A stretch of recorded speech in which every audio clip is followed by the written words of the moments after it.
ओम गुरुर्ब्रह्मा गुरुर्विष्णु गुरुर्देवो महेश्वरः गुरु साक्षात् परम ब्रह्म तस्मै श्री गुरवे नमः। मूकं करोति वाचालं पंगुं लंघयते गिरिं यत्कृपातमहं वन्दे परमानन्दमाधवम्। अनुभवजन्यत्वे सति स्मृति हेतुत्वं भावनायाः लक्षणम्। अनुभवजन्य स्मृति हेतुर्भावना, ऐसा अन्नम बटन लिखा है मूल में। तो दो दल है, अनुभवजन्यत्वम और स्मृति हेतुत्वम। तो आप जानते हैं भावना की उत्पत्ति कैसे होती है। सर्वप्रथम अनुभव होता है, अनुभव की उत्पत्ति होती है आत्मा में। वो अनुभव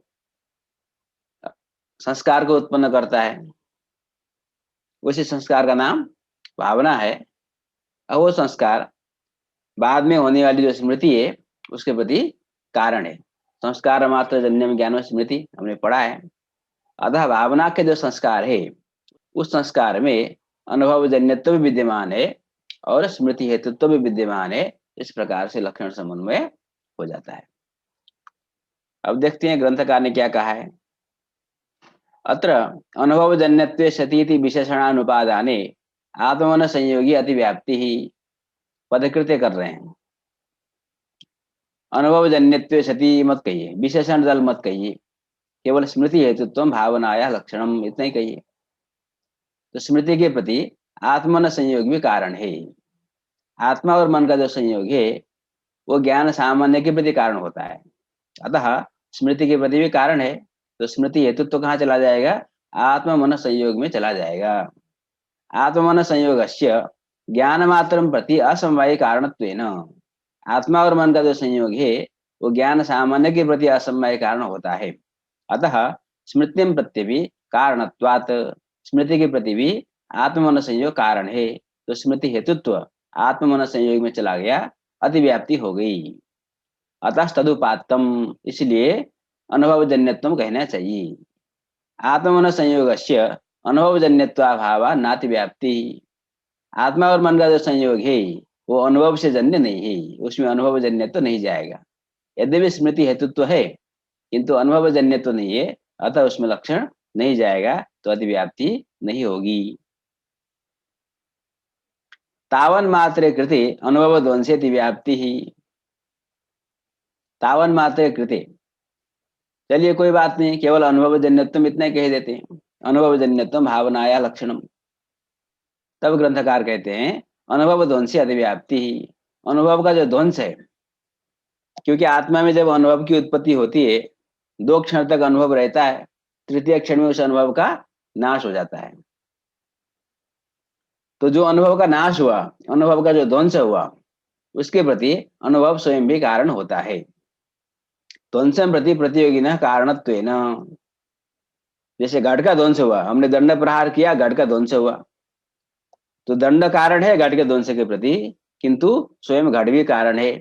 जहां घट नहीं होगा वहां हम दंड प्रहार करेंगे तो घट का ध्वंस नहीं होगा।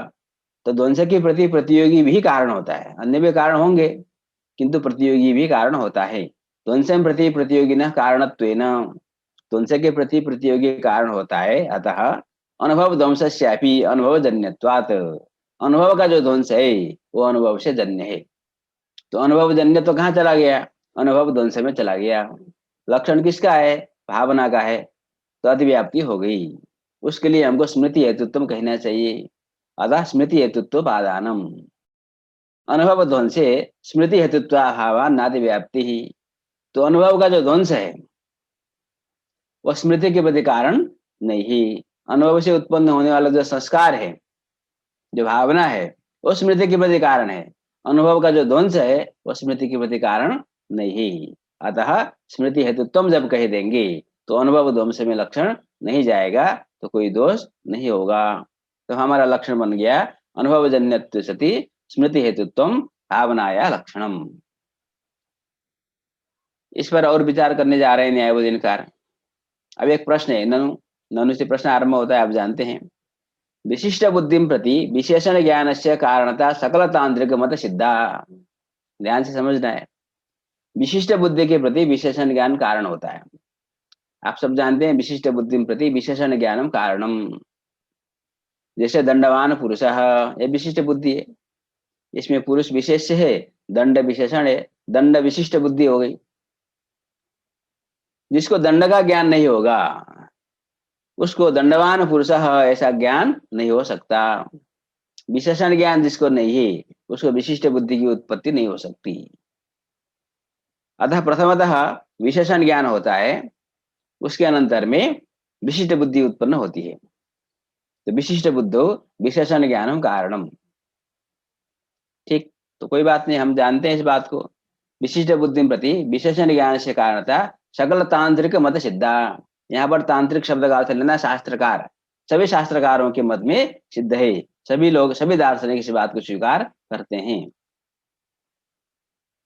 यथा उदाहरण दे रहे हैं, दंड विशिष्ट बुद्धि प्रति दंड ज्ञान, जो दंड विशिष्ट बुद्धि है, दंडवान पुरुष, उसके प्रति दंड ज्ञान कारण होता है। जैसे कोई व्यक्ति मान लीजिए दंड हाथ में लेकर के बैठा है और हमने दंड को नहीं देखा, केवल पुरुष को देखा, उस समय में दंडी पुरुष इस प्रकार की बुद्धि उत्पन्न नहीं होगी। जब हम दंड को देखेंगे, अयम दंड, ये प्रत्यक्ष होगा, उसके अनंतर दंडी पुरुष ऐसा प्रत्यक्ष उत्पन्न होता है। अतः विशिष्ट बुद्धि के प्रति विशेषण ज्ञान कारण होता है।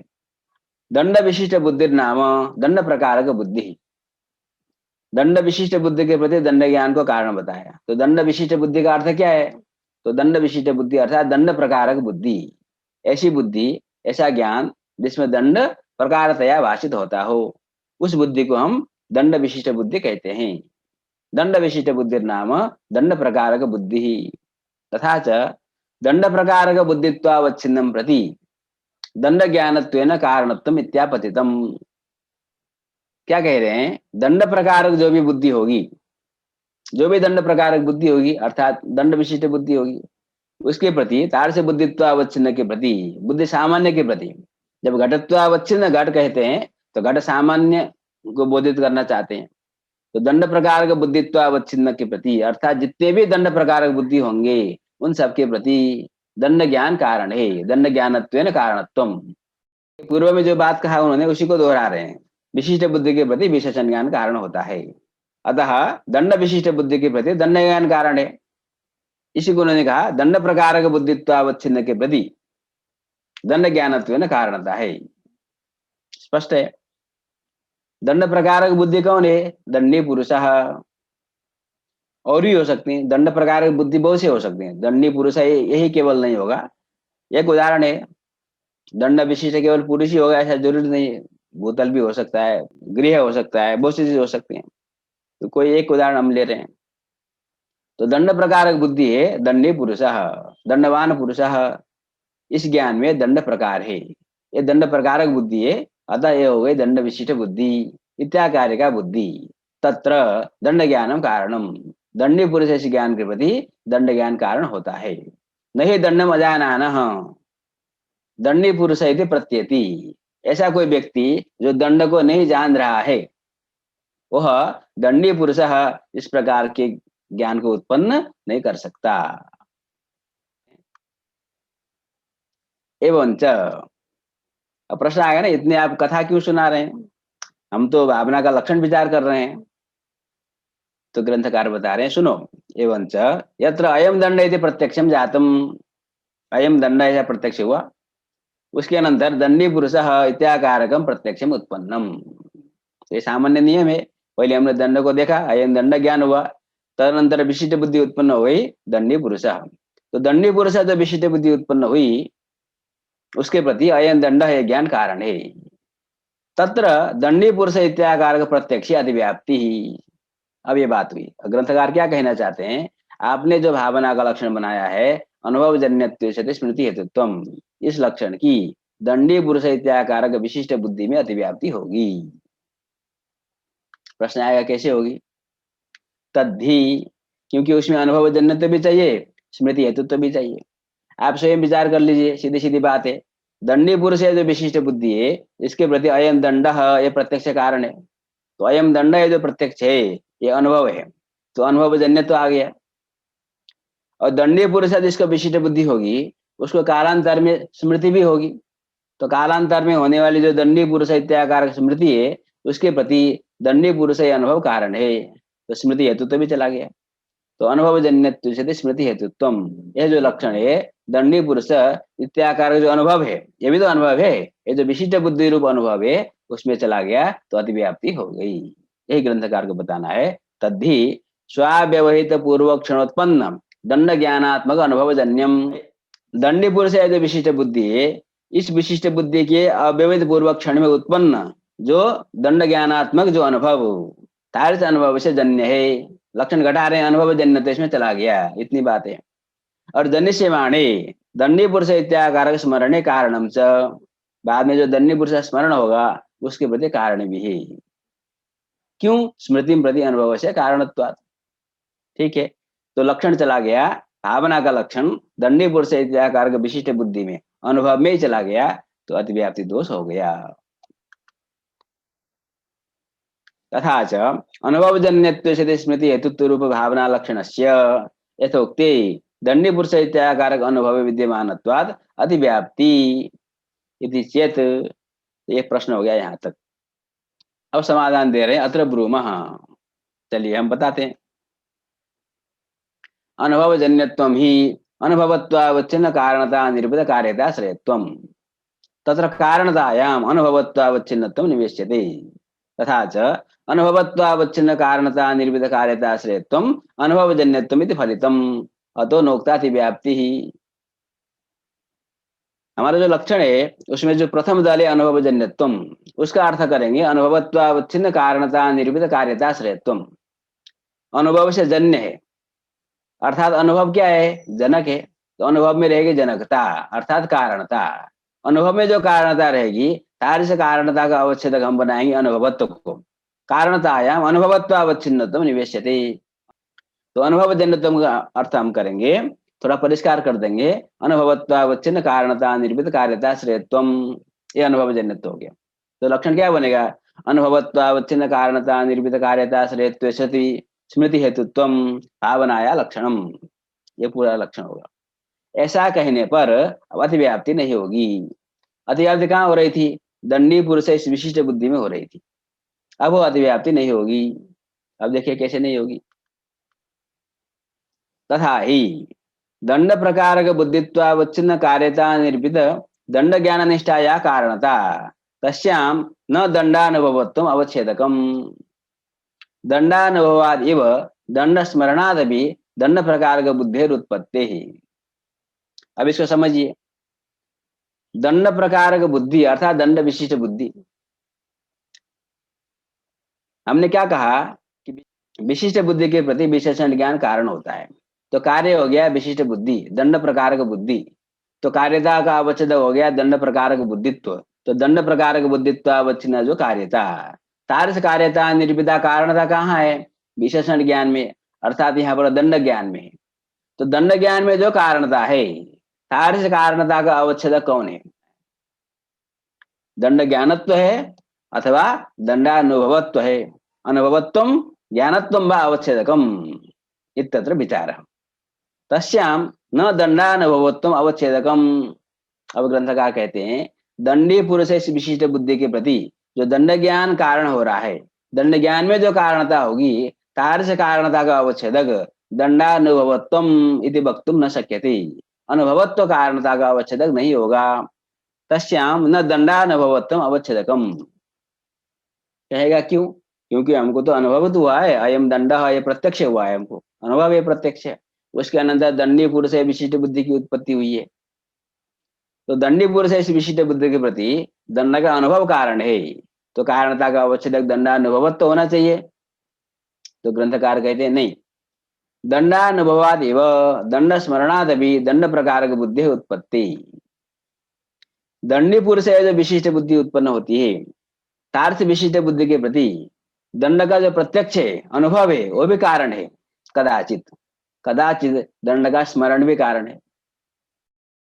ऐसा नियम नहीं है कि दंड के प्रत्यक्ष होने के अनंतर ही दंडी पुरुष है विशिष्ट बुद्धि उत्पन्न होती है। यदि दंड का स्मरण भी है, दंड स्मरण के अनंतर भी दंडी पुरुष इस प्रकार की विशिष्ट बुद्धि की उत्पत्ति हो सकती है। अतः दंडी पुरुष इत्याकारक विशिष्ट बुद्धि के प्रति दंड ज्ञान कारण है। वह दंड ज्ञान दंडानुभव भी हो सकता है, वह दंड ज्ञान दंड का स्मरण भी हो सकता है। तो अनुभव और स्मरण दोनों में कारणता है, तो कारणता का अवच्छेदक धर्म अनुभव स्मरण साधारण दंड ज्ञानत्व होगा।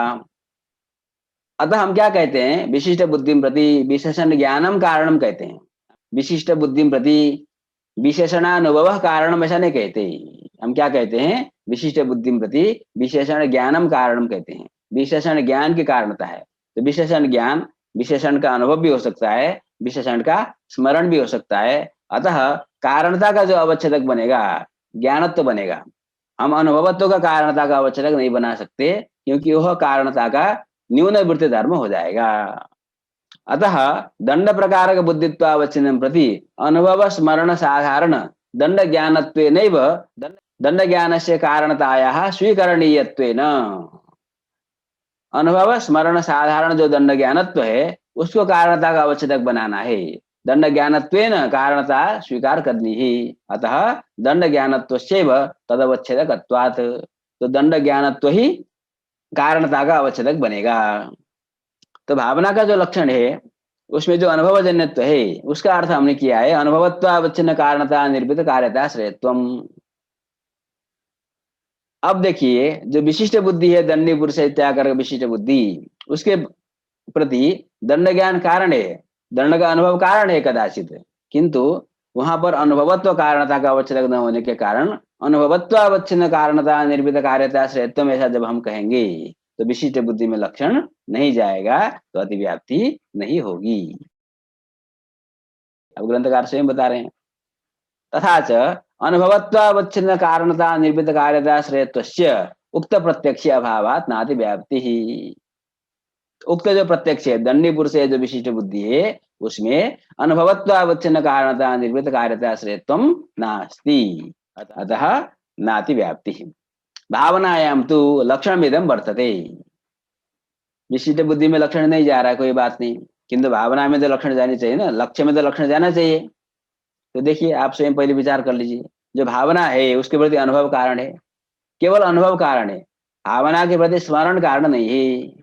अनुभव से संस्कार की उत्पत्ति होती है, अतः जो भावना के संस्कार है उसके प्रति अनुभव कारण है, और अनुभवत्वेन अनुभव कारण है, कारणता का अवच्छेदक अनुभवत्व है। अतः अनुभवत्वावच्छिन्न कारणता निर्मित कार्यता श्रेयत्वम ये भावना में चला जाएगा, और स्मृति हेतु तो उसमें है ही है, अतः लक्षण समन्वय हो जाता है। ग्रंथकार भी इसी बात को बता रहे हैं, तथा ही अनुभवे नैव भावना के संस्कारोत्पत्त्या, अनुभव के द्वारा ही भावना के संस्कार की उत्पत्ति होती है। अतः भावनात्वावच्छिन्नं प्रति अनुभवस्य अनुभवत्वेनैव कारणतया, भावनात्वावच्छिन्न के प्रति अनुभव की जो कारणता है वो अनुभवत्वेन रूपेण है, अर्थात अनुभवत्व ही कारणता का अवच्छेदक है। अतः भावनात्वावच्छिन्न कार्यता निर्भित अनुभवनिष्ठ कारणतायाम, जो भावनात्वावच्छिन्न जो कार्यता, क्योंकि भावना कार्य है तो कार्यता का अवच्छेदक भावनात्व, तो भावनात्वावच्छिन्न जो कार्यता तारस कार्यता निर्भिदा जो अनुभव निष्ठा कारणता तस्याम कारणतायाम अनुभवत्वम अवच्छेदकम, तारस कारणता का अवच्छेदक अनुभवत्व ही होगा। अतः अनुभवत्वावच्छिन्न कारणता निर्भित कार्यता श्रेयत्वम ये जो लक्षण है भावनायाम वर्तते इति न असंभवः, मतलब लक्षण की असंभावना नहीं है, लक्षण की संभावना है, लक्ष्य में लक्षण जा रहा है। यदि लक्ष्य में ही लक्षण नहीं जाता तो असंभव दोष हो जाता, अतः न कोपि दोषः। ननु एवं स्मृति हेतुत्व विशेषण वैयर्थ्यम। अब एक प्रश्न आया, क्या प्रश्न आया, स्मृति हेतुत्व विशेषण वैयर्थ्यम तद्धि अनुभव ध्वंसी अतिव्याप्ति वारणाय प्रागुपात्तम नहीं यथोक्ता अनुभव जन्यत विवक्षायाम अनुभव ध्वंसी व्याप्ति ही प्रसज्यते। अब देखिए बहुत बढ़िया विषय। अभी हमारा लक्षण क्या है, अनुभव जन्यत्व सति स्मृति हेतुत्व, तो पूरा लक्षण बन जाएगा अनुभवत्वावच्छिन्न कारणता निर्भित कार्यता श्रेयत्व सति स्मृति हेतुत्व भावनाया लक्षणम। अब ग्रंथकार कहते हैं जब आपने अनुभव जन्यत्व का परिष्कार कर दिया, अनुभवत्वावच्छिन्न कारणता निर्भित कार्यता श्रेयत्व ऐसी व्याख्या की, अब स्मृति हेतुत्व कहने की आवश्यकता नहीं है। भावना में जो हमने स्मृति हेतुत्व विशेषण दिया है वो व्यर्थ हो जाएगा। हमने स्मृति हेतु तो क्यों दिया था पहले? अनुभव ध्वंस में अद्वैत वारण करने के लिए। केवल अनुभव जन्यत्वम जब हम कहते थे तो अनुभव से जन्य कौन है? अनुभव का ध्वंस भी है। तो अनुभव जन्यत्व अनुभव ध्वंस में चला गया तो अधिव्याप्ति हो गई, इसके लिए हमने स्मृति हेतुत्वम कहा। अब हमने अनुभव जन्यत्व की व्याख्या की, अनुभवत्व अवच्छिन्न कारणता निर्मित कार्यता श्रेयत्वम। अब ग्रंथकार बताने जा रहे हैं कि जो अनुभव ध्वंस है उसके प्रति यद्यपि अनुभव कारण है,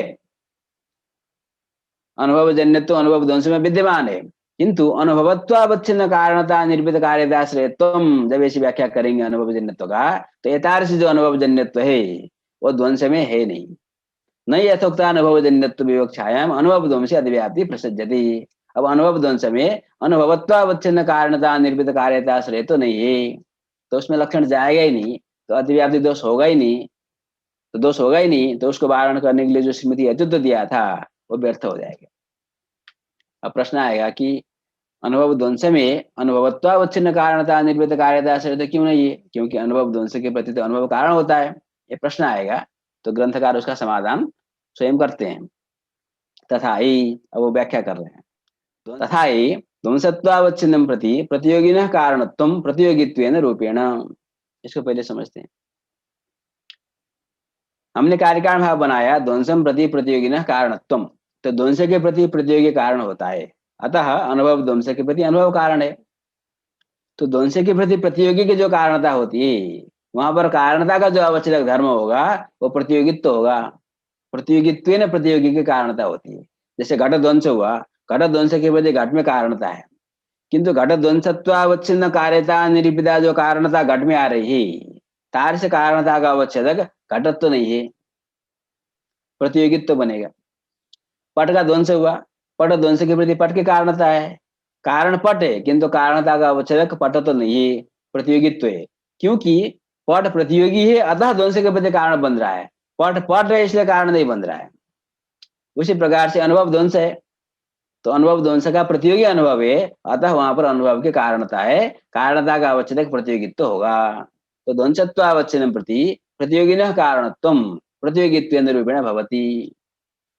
तो अनुभव ध्वंस के प्रति अनुभव की कारणता है, किंतु कारणता का अवच्छेद क्या होगा?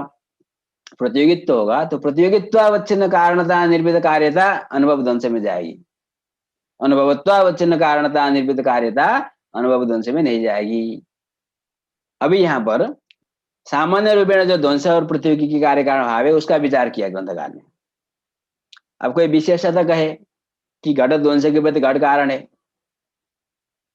तत्त घट ध्वंस, क्योंकि जब हम ध्वंस की बात करते हैं घटो दोस्तः, तो वहां पर घट व्यक्ति की बात होती है, घट सामान्य की बात नहीं होती है। जब हम अत्यंत की बात करते हैं घटो नास्ति, तो वहां घट सामान्य की बात होती है। जहां एक भी घट रहेगा वहां पर घटो नास्ति नहीं कह सकते। घटो नास्ति अर्थात घटत्वावच्छिन्न घट का अभाव, किंतु घटो नष्ट जब कहेंगे तो घटत्वावच्छिन्न घट का ध्वंस नहीं, तत्त घट का ध्वंस। तो ध्वंस के साथ हमेशा तद व्यक्ति जुड़ा होता है। अतः यदि हम तत्त ध्वंसों का कार्य बनाएं, अभी तो सामान्य रूपेण ध्वंसम प्रति प्रतियोगिनः कारणत्वम, किसका ध्वंस कौन प्रतियोगी नहीं, सामान्य रूपेण ध्वंस को हमने कार्य बनाया, प्रतियोगी को कारण बनाया, तो कार्यता अवच्छेदक ध्वंसत्व हुआ, ध्वंसत्वावच्छिन्न कार्यता निर्मित कारणता प्रतियोगी में जाएगी और कारणता का अवच्छेदक प्रतियोगित्व हुआ। इस प्रकार से विचार करने पर भी अनुभवत्व कारणता का अवच्छेदक नहीं बनेगा, प्रतियोगित्व कारणता का अवच्छेदक बनेगा। यदि हम भिन्न प्रकार से चर्चा करें तो तत्त ध्वंसों का हमने कार्य बनाया, घट ध्वंस कार्य है, तो प्रश्न आ सकता है कि घट ध्वंस जब कार्य होगा तो घट ध्वंस के प्रति तो घट कारण है, तो कारणता घट में रहेगी तो कारणता का अवच्छेद घटत तो होना चाहिए। तो ऐसी बात भी नहीं है। तत्त ध्वंसों को यदि आप कार्य रूप से लेते हैं, तत्त ध्वंसत्व को आप कार्यता अवच्छेदक बनाते हैं, ध्वंसत्व को कार्यता अवच्छेदक न बना करके तत्व ध्वंसत्व को कार्यता अवच्छेदक बनाएंगे तो भी तत्व ध्वंसत्वावच्छिन्नं प्रति तत्त प्रतियोगी व्यक्ति है, जो तत्त प्रतियोगी व्यक्ति है, घट ध्वंस के प्रति घट, पट ध्वंस के प्रति पट, अनुभव ध्वंस के प्रति अनुभव, उनकी तत्त व्यक्तित्वेन इत्येवं ध्वंस प्रतियोगी कार्य कारण भाव, तत्त व्यक्तित्वेन कारणता होगी। घट का ध्वंस हुआ तो कार्य हुआ घट ध्वंस, उसके प्रति घट कारण है, घट में जो कारणता रहेगी वह कारणता का अवच्छेदक घट व्यक्तित्व होगा। न कि घटत्व। घटत्व यावत घट में रहने वाला सामान्य धर्म है, जाति है, किंतु घट व्यक्तित्व केवल तद घट में रहने वाला एक धर्म है। अतः तद इत्येवं इत्येवं ध्वंस प्रतियोगिनो कार्यकारण भाव। तो ध्वंस और प्रतियोगी के बीच में जो कार्यकारण भाव होता है, दो प्रकार से हो सकता है। एक तो ध्वंसत्वावच्छिन्नं प्रति प्रतियोगिनः कारणत्वम्, तो ध्वंसत्व कार्यता का अवच्छेदक, प्रतियोगित्व कारणता का अवच्छेदक। यदि तत्व ध्वंसत्व का कार्यता का अवच्छेदक बनाएंगे तो वहां पर तत्त प्रतियोगी में जो कारणता रहेगी वो कारणता का अवच्छेदक हो जाएगा तत्त व्यक्तित्व। इस प्रकार अनुभव ध्वंस के प्रति आप अनुभव को कारण बना रहे हैं, कोई बात नहीं, तो अनुभव में जो कारणता रहेगी, तार्क्ष्य कारणता का अवच्छेदक अनुभवत्व तो नहीं बनेगा। कौन बनेगा? अनुभव व्यक्तित्व बनेगा, क्योंकि यावत अनुभव का तो ध्वंस नहीं हुआ ना, एक अनुभव व्यक्ति का ध्वंस हुआ। अतः अनुभव व्यक्तित्व कारणता अवच्छेदकम। तो अनुभव व्यक्तित्वावच्छिन्न कारणता निर्मित कार्यता अनुभव ध्वंस में जाएगी, अनुभवत्वावच्छिन्न कारणता निर्मित कार्यता अनुभव ध्वंस में नहीं जाएगी। इस प्रकार जब हमने अनुभव जन्यत्व का परिष्कार कर दिया, अनुभवत्वावच्छिन्न कारणता निर्मित कार्यता श्रेयत्वम, तो अनुभव ध्वंस में अतिव्याप्ति अब नहीं होगी, उसमें लक्षण नहीं जाएगा। जब लक्षण नहीं जाएगा तो अतिव्याप्ति होगी नहीं, तो स्मृति हेतुत्व विशेषण वैयर्थ्यम, ये हो गया प्रश्न। तथा च, अभी और विस्तार में बता रहे ग्रंथकार स्वयं, तथा च ध्वंसनिष्ठ कार्यता निरूपिता या अनुभव निष्ठा कारणता। ध्वंस कार्य हुआ, अनुभव ध्वंस, तो ध्वंस निष्ठा जो कार्यता, तादृश कार्यता निरूपिता जो अनुभव निष्ठा कारणता वर्तते, तस्याम प्रतियोगित्वम अवच्छेदकम तद व्यक्तित्वम च। उसमें प्रतियोगित्व अवच्छेदक होगा एक प्रकार व्याख्या करने पर, भिन्न प्रकार व्याख्या करने पर तद व्यक्तित्व, यहाँ पर च के जगह वाह हो तो भी ज्यादा अच्छा है। प्रतियोगित्व अवच्छेदकम तद व्यक्तित्व वा, तद व्यक्तित्व कारणता का अवच्छेदक होगा अथवा प्रतियोगित्व कारणता का अवच्छेदक होगा, न तो अनुभवत्वम। अनुभवत्व तो कदापि ध्वंसनिष्ठ कार्यता निर्मित कारणता का अवच्छेदक नहीं बन सकता, न तो अनुभवत्वम अपि इति अनुभव ध्वंसे। इस प्रकार अनुभव ध्वंस में अनुभवत्वावच्छिन्न कारणता निर्मित कार्यता श्रेयत्व रूप अनुभव जन्यत्व विरहेण, यथार्थ अनुभव जन्यत्व अनुभवत्वावच्छिन्न कारणता निर्मित कार्यता श्रेयत्व रूप जो अनुभव जन्यत्व है वो अनुभव ध्वंस में नहीं है। अतः अतिव्याप्ति वारण संभवात, विरहेण अतिव्याप्ति वारण संभवात।